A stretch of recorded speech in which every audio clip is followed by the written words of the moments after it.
ஆயிரக்கணக்கான வாக்குத்தத்தங்கள் நமக்கு கொடுக்கப்பட்டு, உலகத்திலே ஒப்பற்ற ஜெபம் அப்படின்னா நான் சொல்லுவேன், தேவனை மையமாக கொண்டு ஜெபிக்கிற ஜெபம் தான் உலகத்திலே ஒப்பற்ற ஜெபம்.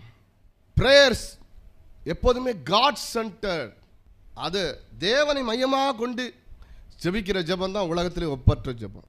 அதே போல பரலோகத்தின் தேவன் இந்த உலகத்தில் எந்த ஜெபத்துக்கு அவர் அசைவார் அப்படின்னு பரிசுத்தவான்கள் சொல்லுகிறார்கள் என்றால், அவருடைய சிங்காசனத்தை அசைக்கக்கூடிய ஜெபம் எது? வாக்குத்தத்தத்தை சொல்லி ஜெபிக்கிற ஜெபத்தை கேட்டு கர்த்தருடைய சிங்காசனம் அசையுமா? ஆண்டவரே, நீர் இப்படி சொல்லி இருக்கிறீங்க, வசனத்தில் இப்படி இருக்குது, இந்த வசனத்தில் இருக்கிற இந்த வசனத்தை நீங்கள் நிறைவேற்ற தவறுவீரானால் உம்மை குறித்து புறஜாதிகளுக்கு இப்படிப்பட்ட சந்தேகம் வரும், இப்படிப்பட்ட கேள்வி வரும். இவர்களை மீட்டு கொண்டு வந்தார் எகிப்திலே, பாதி வழியிலேயே இவர்களை கைவிட்டு போய்விட்டார் என்று எகிப்தியர்கள் உம்மை குறித்து சொல்லுவதற்கு வேதனை உண்டாகும்.